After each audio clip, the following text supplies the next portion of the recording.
All right. Hey, everybody. We are here to announce the results of the Final Four matchup that happened over the weekend. I'm Marie, and And I'm Gavin. yeah. And before we get into it, we have a couple of other things we want to say. You might be wondering why we're dressed like this. Yeah, so baseball, the opening day was supposed to be the final Thursday in March.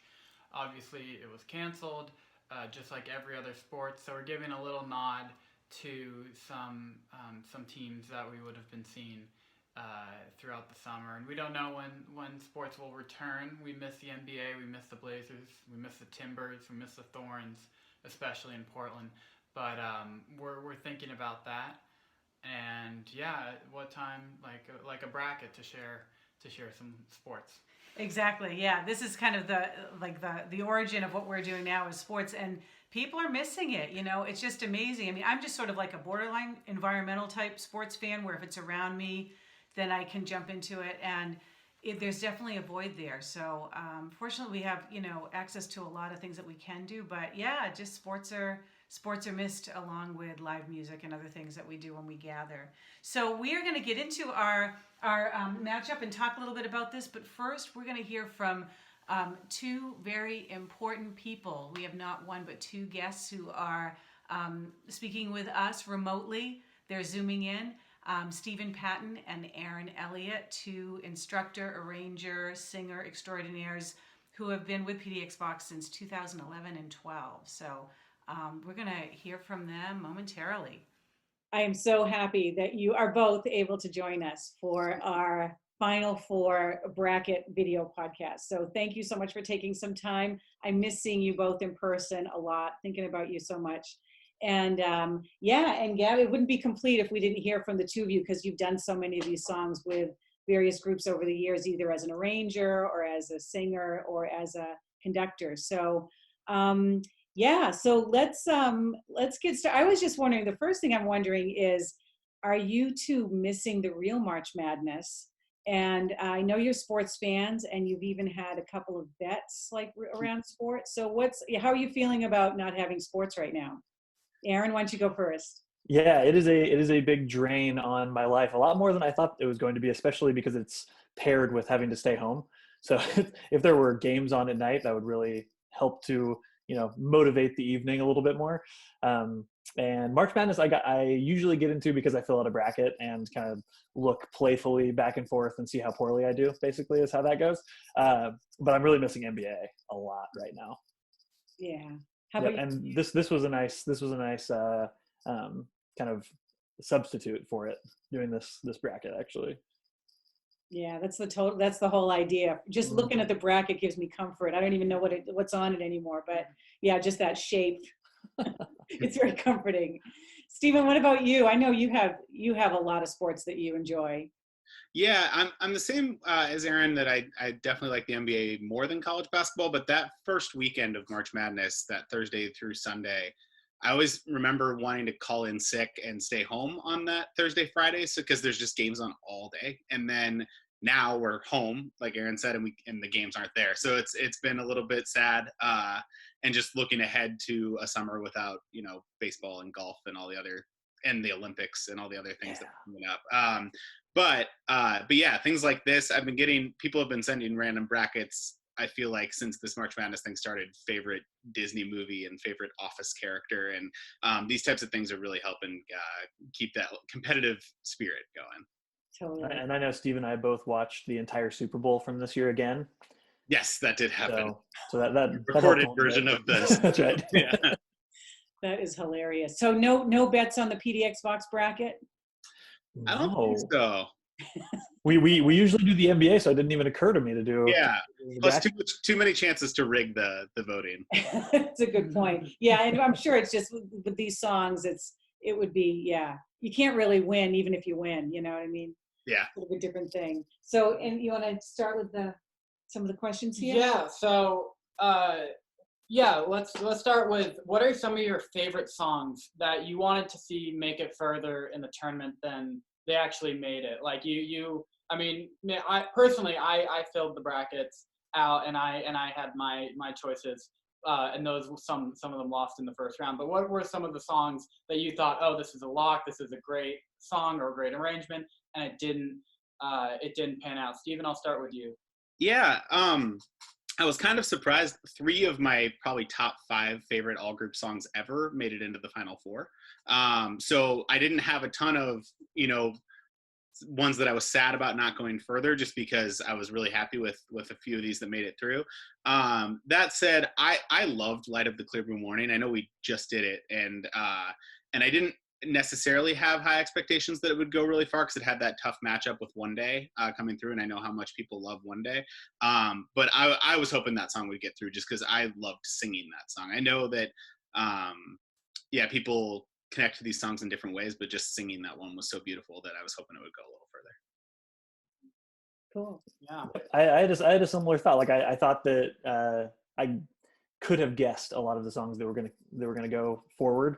I thought that a lot of songs that were from way back 5-6 years, people wouldn't have a connection with anymore, but those tended to make their way through the bracket quite a bit. One song that I don't know how many people really enjoyed doing it, but I loved arranging it and directing it, which was Golden Slumbers. I really thought that was going to go a little bit further, but what was it knocked out by? Oh, by I think. Yeah, so that makes sense. Yeah. And then the other one that I found interesting was in the first round, Hallelujah and The Parting Glass were pitted against each other. And I thought The Parting Glass, just because of how many years we had done it, how many sessions we had done it, would go a lot further, but you can't beat Hallelujah, so it makes sense. Yeah, no, definitely. I mean, there were 2 very tough first round matchups in that quadrant. Like you said, The Parting Glass and Hallelujah, and also Under Pressure against Seasons of Love was a very tough one. Yep. Both are amazing songs, and it was a very close matchup. So that's there were some tough matchups, but now we have the 4, and it looks exciting. Yeah, totally. And just for me, just going around, I was just looking at the songs that the 2 of you arranged. Like Good Vibrations was that was a big one. Can't Stop the Feeling made it pretty far. And Golden Slumbers I really love. And of course Think was a big one. Got into the state. So and then Steven, you did I Will Wait, simple song, Walking in Memphis, which made its way through. Chicago was a big one, and Dreams made it really far. So I was surprised by how far Dreams went. I wasn't sure that people connected to that one in that way. Yeah. So some surprises, and the matchups were so random. Like it's just hard to know how they would do in another setting. But hey, so when you were filling out the brackets, was there anything that kind of pulled you? Was it really like how it felt to sing them, or were they based on other things? Like how were you assessing the songs?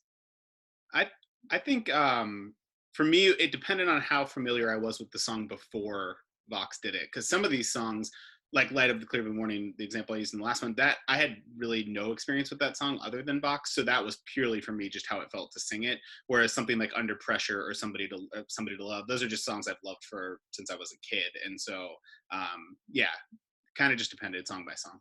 Yeah. Cool. Yeah, that's kind of how I felt too.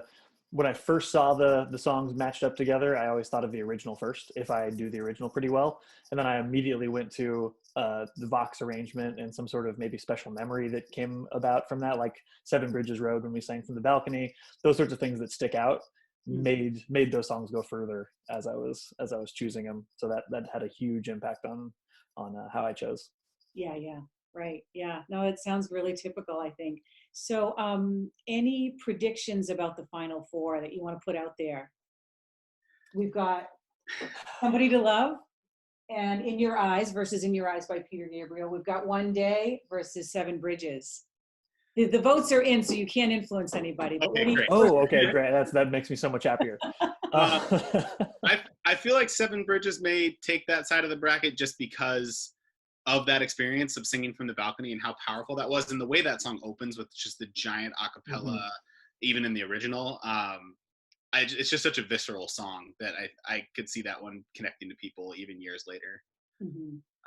The other side's harder for me. I love both of those songs. Completely agree. Yeah, although I would choose One Day only because of recency bias. Sure. We're doing the virtual choir, and for me, when I was thinking through it, I'm so familiar with it now that I've just sung through it that the folks that had listened to it and sang their parts and recorded them, I could see that being like just more fresh in their minds.